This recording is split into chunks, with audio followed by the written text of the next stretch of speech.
shot from victory. And solutions. Go! Day 2 of the FIA's 2006 African Heritage Cross Country Rally dawned as cool as the opening day. And as always, speed is everything, if not a bit more in South Africa. Мы привыкли к высоким скоростям, у нас скорости там от 130 там, до 180, 190, и средняя скорость у нас на гонках уходит около 110 км в час, а здесь получилось только 50 вчера. We're familiar with higher speeds, I mean between 130 kilometers and 180 kilometers, so the average speed in our races, which we're familiar with, are 100 kilometers approximately. Да, для нас неожиданно стали эти вот муравейники, как там правильно называются, да, где живут муравьи или термиты, такие в траве скрытые препятствия, то есть мы к этому не привыкли, поэтому оторвали правое переднее колесо, чинились долго, ну, финишировали. We never see and we didn't know about the big like beton termites houses, and it was really difficult for us because we destroyed a little bit the car because of this. So after it we had to rebuild the car a little bit, but now we know about them. And they would never forget the lesson again, we bet. On day 2, the Nissan's crew had to make their move to cement their victory, and they looked even more confident with another 200 k's ahead of them.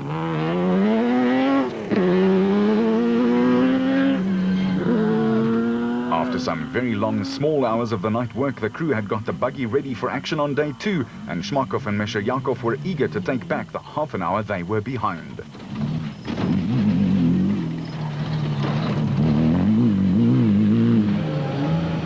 Corbett was in the lead in the South African race for supremacy, and the Nissan was handling as impressively as it was looking.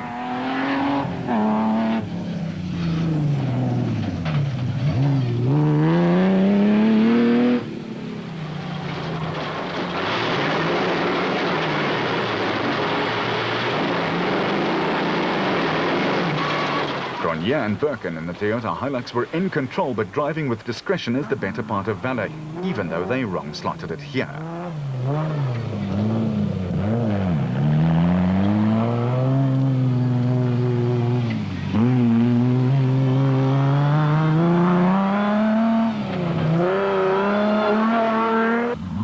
Musaji was ever so slightly slower than normal, but he and his navigator ran into some technical problems and battled through the second leg's racing. The Cryers were also feeling the pinch of the tough route, but had a strong drive in their Keymax bat. At the designated service point, virtually halfway through the day, there was some furious action as crews repaired, re-straightened, and just generally faffed to get the cars ready for the next few hours' worth of ordeal. Corbett did not have a good start to his day, but was, as always, very confident. Well, it didn't run too well for us this morning. We started first out of the local runners, and unfortunately about 3 k's in we had a puncture on the back right and the wheel jammed on, so it took us about 5 minutes to take it off. But we're still 6 minutes in the lead on the international race, so I think we've got a good chance. In the Toyota Cup, there was nothing serious to repair, but there was enough to keep everyone occupied.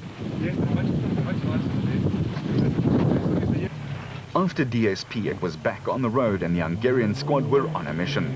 Kiss is one of the biggest Nissan dealers in his home country, and thus Nissan South Africa went out of their way to prepare his car for him here.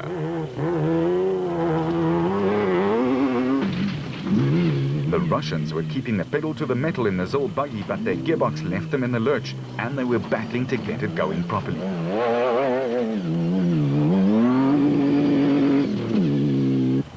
The Toyota Hilux SP was still sounding very smart, and Cronje was pushing it quite hard despite some body damage.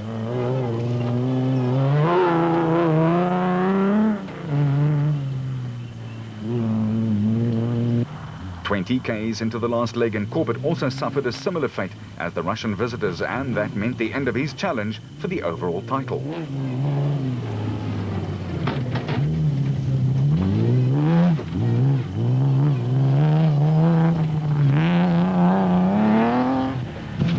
But the Cryers were very impressive and covered the second day in the fastest time for the special vehicles.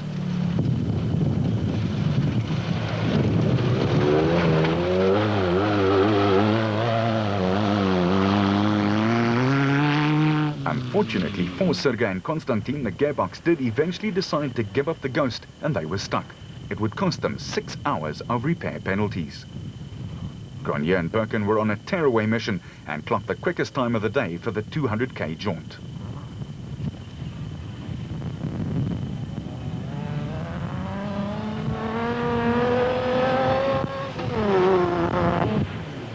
While Kiz and Jack Lady in the Nissan Navara were leading the international event by a massive 5 hours all of a sudden.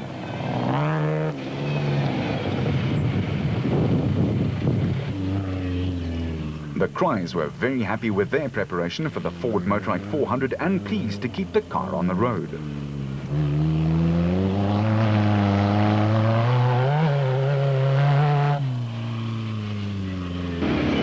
But the win went to the Hungarian pair who were happy with their day's work.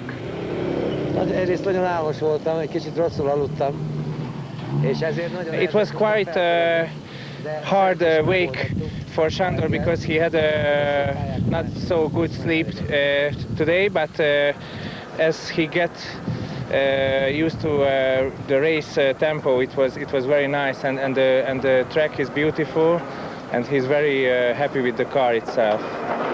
And so he should be. Nissan Motorsport manager Glenn Hall and his team had done a great job with the Navara. The Russians were just too happy to get the ZIL back to service and then proceeded to get a new gearbox into the vehicle so that they would stand a chance of racing again on day 3 in the third leg.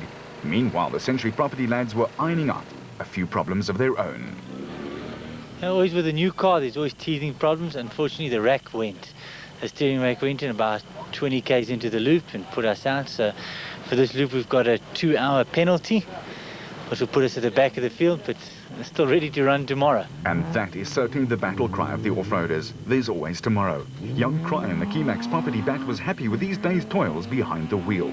Yeah, we had a good run. We started 5th this morning, and there was a couple of very nasty, dangerous turns just very early in. So I think maybe somebody made a mistake there, and then 20 k's in, we caught the Corbetts. They had a problem with their car, and eventually we came to a long river section where it's about 10 k's of river section, which was tiling. I mean, we just hammered this bat flat out, and I mean, it takes that river and that water splashes and whatever. You just see clean water. I mean, the water is nice and clean. You just go shoo, you get a lekker shower every now and again, and eventually we came in 3rd, so we had a good day. We didn't push hard because we're lying 2nd in the national championship, and we want to make sure that we can race tomorrow again.